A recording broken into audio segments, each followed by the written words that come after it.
వందల సభల్లో తెలంగాణ రైతుల స్థితిని వివరించడానికి మూషంపల్లి గ్రామానికి చెందిన నల్గొండ మండలం మూషంపల్లి గ్రామానికి చెందిన రామరెడ్డి గారు వారి పేరును కొన్ని వందల సభల్లో కేసీఆర్ గారు స్వయంగా చెప్పి ఉంటారు. రామరెడ్డి అన్న ఇంటి పేరు అందరూ మర్చిపోయినారు. బైరెడ్డి రామరెడ్డి ఇంటి పేరు ఎక్కడో పోయింది, ఇప్పుడు బోర్వెల్ రామరెడ్డి అయింది.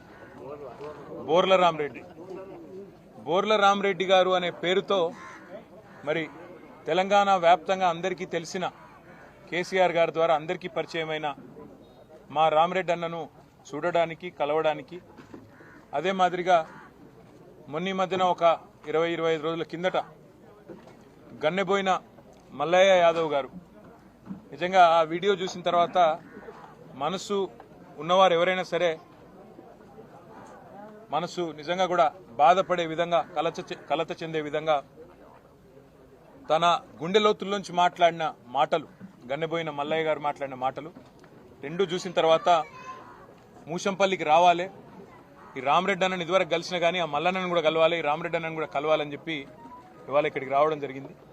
వచ్చిన తర్వాత మల్లన్నను కదిలిచ్చిన, రామరెడ్డి అన్నను మాట్లాడిచ్చిన, మధ్యలో కొంతమంది మహిళా సోదరిమణులు ఆడబిడ్డలు వాళ్ళు కలిసిన అందరూ చెప్పిన మాట ఒకటే, అన్న గత 10 సంవత్సరాలు కేసీఆర్ అధికారంలో ఉన్నప్పుడు తెలంగాణ వచ్చిన తర్వాత ఎన్నడూ నీళ్లకు గోస రాలేదు, అది సాగునీరు కానీ తాగునీరు కానీ ఎన్నడూ ఇబ్బంది కాలేదు. కానీ ఈ సంవత్సరం ఈ ప్రభుత్వం వచ్చిన తర్వాత పంటలు ఎండిపోయి, ఈ ప్రభుత్వం వచ్చిన తర్వాత నీళ్ళిచ్చేది చేతగాక భూగర్భ జలాలు అడుగంటిపోయి చివరికి తాగునీరు కూడా లేని దుస్థితి వస్తూ ఉన్నది అనే మాట వారు చెప్తా ఉన్నారు. కాకపోతే ఇక్కడ కీలకమైన విషయం ఏమంటే ఇదేదో కాలం తెచ్చిన కరువు కాదు, ఇది అచ్చంగా ఈ అసమర్థ కాంగ్రెస్ ప్రభుత్వం తెచ్చిన కరువు అనే మాట నేను కాదు, ఇవాళ రాష్ట్రంలోని ప్రజలందరూ కూడా అంటా ఉన్నమాట.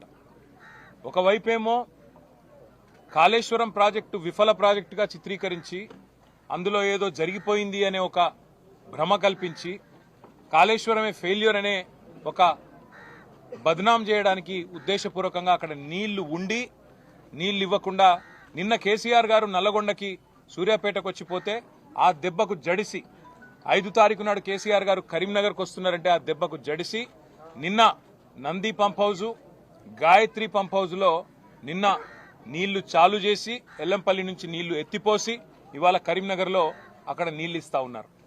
నిన్నటిదాకా కాళేశ్వరం ఫెయిల్యూర్ అని చెప్పిన ప్రభుత్వం ఇవాళ అదే కాళేశ్వరం ఎక్కడెక్కడైతే బాహుబలి మోటార్లు పెట్టి కేసీఆర్ గారు ఇన్ని రోజులు గోదావరి నీళ్లను తెలంగాణ బీళ్లకు మళ్లిచ్చినారో ఇలా అవే నీళ్లను ఇవాళ కరీంనగర్ జిల్లాలో ఇస్తా ఉన్నారు. అదే పద్ధతుల్లో కేసీఆర్ ఉన్నన్ని రోజులు ఇక్కడ నాగార్జున సాగర్లో మరి బ్రహ్మాండంగా ఎన్నడూ ఇబ్బంది లేకుండా కావలసినంత నీళ్లు రైతాంగానికి టైలెండ్ దాకా ఇచ్చిన ఘనత కేసీఆర్ గారు. ఇదే మూషంపల్లిలో సరిగ్గా ఇదే నెల ఏప్రిల్ నెలలో పోయిన సంవత్సరం బ్రహ్మాండంగా చెరువు నిండు కుండలాగుండే. ఇప్పుడే రామరెడ్డి అన్న చెప్తున్నాడు, నేను గత 10 ఏళ్లలో ఒక్కసారి కూడా బోర్ వేయాల్సిన అవసరం పడలేదు, అంతకుముందు 90 పైన బోర్లు వేసిన, మళ్ళీ ఇప్పుడు ఈ ప్రభుత్వం వచ్చినాక ఈ 100 రోజుల్లో మళ్ళీ 4-5 బోర్లు వేసిన అని చెప్పి ఆయన ఇంటి ముందు వేసిన బోర్ను ఇప్పుడే రామరెడ్డి గారు స్వయంగా తీసుకొని పోయి చూపెట్టినాడు. అంటే ఇది ఈరోజు తెలంగాణ రైతాంగం యొక్క దుస్థితి ఈ చేతగాని ప్రభుత్వం వల్లనే వచ్చింది అనే మాట కూడా నేను విజ్ఞప్తి చేస్తా ఉన్నా. ఇవాళ ఒక మంత్రి గారు అంటున్నాడు, వ్యవసాయ మంత్రి, ఇది కాలం తెచ్చిన కరువు అంటున్నాడు.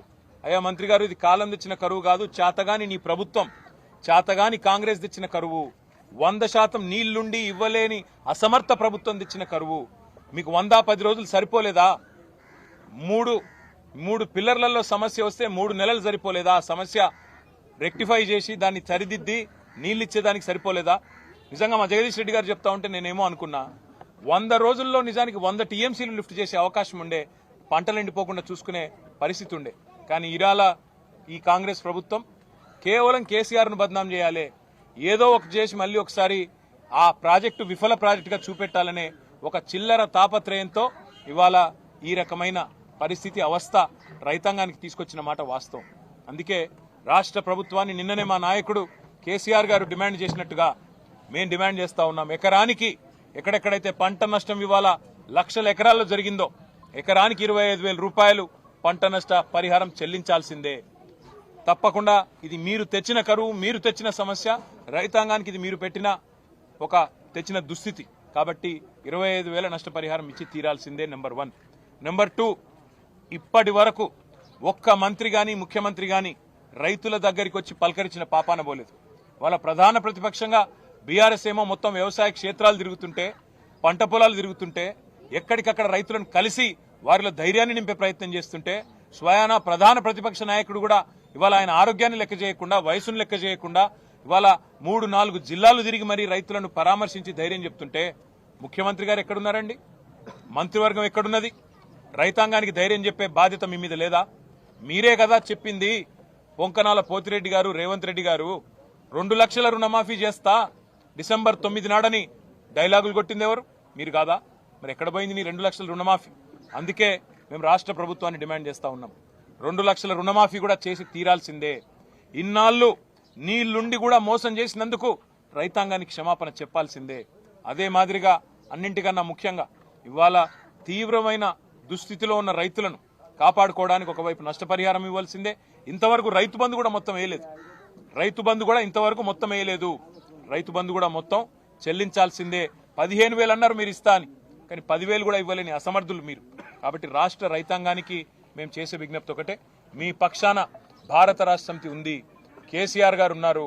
100 రోజుల్లోనే ఇప్పటికే 200 మంది పైచిలకు రైతులు ఆత్మహత్య చేసుకున్న పరిస్థితి ఇవాళ కాంగ్రెస్ ప్రభుత్వం వచ్చిన తర్వాత. కానీ రైతులకు మా ప్రార్థన, గుండె చెదరవద్దు, ధైర్యంగా ఉండండి.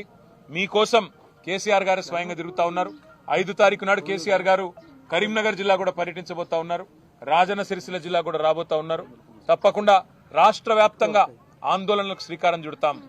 6 తారీఖు నాడు రాష్ట్ర ప్రభుత్వాన్ని డిమాండ్ చేస్తా ఉన్నాం, మీరు చెప్పిన మాట ప్రకారం క్వింటాల్కు 500 రూపాయల బోనస్ ఇస్తానని మీరు ఏదైతే చెప్పినారో వెంటనే మీరు కొనుగోలు కేంద్రాలు ప్రారంభించడం తడవగానే వెంటనే సమాంతరంగా మీరు ఈరోజు రైతులకు రాష్ట్ర వ్యాప్తంగా క్వింటాల్కు 500 బోనస్ చెల్లించాలి, 2 లక్షల రుణమాఫీ చేయాలి, పంట నష్ట పరిహారం ఇయ్యాలి, నీళ్లుండి కూడా ఇయ్యనందుకు క్షమాపణ కూడా చెప్పాలని చెప్పి డిమాండ్ చేస్తూ ఇవాళ ముషంపల్లిలో కన్నెపోయిన మల్లయ్య గారు, రామరెడ్డి గారు, అదేవిధంగా ఇతర ఆడబిడ్డలు వారందరికీ కూడా మేము చెప్పిన మాట మళ్ళీ మీ ద్వారా రాష్ట్ర రైతాంగాన్ని కూడా చెప్తున్న మాట, ఎవరు కూడా అధైర్యపడకండి, తప్పకుండా మంచి రోజులు మళ్ళీ వస్తాయి.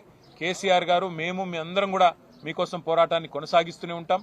రాష్ట్ర ప్రభుత్వం మెడలు వంచైనా సరే వాళ్ళు ఇచ్చిన మాట నిలబెట్టుకునేదాకా తప్పకుండా మీ పక్షాన పోరాడతామని చెప్పి కూడా విజ్ఞప్తి చేస్తా ఉన్నాం. ఉత్తమ్ కుమార్ రెడ్డి కరువుని సమర్థవంతంగా డీల్ చేస్తున్నాం, ఇది బీఆర్ఎస్ పాలనలో వచ్చిన కరువు అని ఉత్తమ్ కుమార్ రెడ్డి మాట్లాడుతున్నారు. ఉత్తమ్ కుమార్ రెడ్డి గారు ఇంకో మాట కూడా అన్నారు, కరెంటు పోవడం లేదు రాష్ట్రంలో, ఒక్క నిమిషం అని కూడా మాట్లాడినారు. నేను స్వయాన రేవంత్ రెడ్డి గారు కేశవరావు గారికి కండువా కప్పడం పాపం, ఎందుకంటే రేవంత్ రెడ్డి గారికి రైతుల కష్టాలు పట్టవు, రాజకీయ చేరికల్లో బిజీగా ఉన్నారు. ఇవాళ ఎక్కే గడప దిగే గడప అన్నట్టు రాష్ట్రంలో ఎవరు పార్టీలో చేరతారంటే పాపం ముఖ్యమంత్రి బాగా ఖాళీగా ఉన్నట్టున్నారు, వాళ్ళ ఇళ్లలోకి పోయి మరీ కండువాలు కప్పుతా ఉన్నారు. ఆయన కేశవరావు గారు ఇంటికి పోగానే అక్కడ కరెంటు పోయింది. ఇది నేను చెప్పడం కాదు, రాష్ట్రం అంతా చూసింది, టీవీలో కూడా వార్త వచ్చింది. కాబట్టి కరెంటు పోతున్నదా ఉంటున్నదా, కేసీఆర్ ఉన్నప్పుడు నీళ్ళు ఎట్లుండే, కేసీఆర్ ఇవాళ రేవంత్ రెడ్డి గారు కాంగ్రెస్ వచ్చినాక నీళ్ళు ఎట్లుంది, కేసీఆర్ ఉన్నప్పుడు కరెంట్ ఎట్లుండే, ఇవాళ ఎట్లున్నది రాష్ట్రంలో అందరికీ కూడా తెలుసు. ఉత్తమ్ కుమార్ రెడ్డి గారు ఎంత బుకాయించినా ఎన్ని చెప్పినా వాస్తవాలు వాస్తవాలుగానే ఉంటాయి.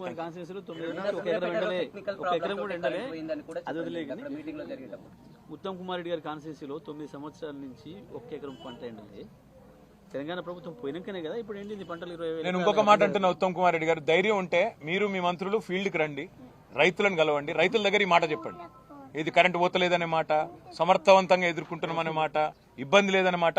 మేము తిరుగుతున్నట్టు రైతుల మధ్యకి రండి, తిరిగి మాట్లాడండి, రైతులే మీకు సమాధానం చెప్పండి. మూసంపల్లికి రమ్మని రేపు మూసంపల్లికి రేపు రమ్మని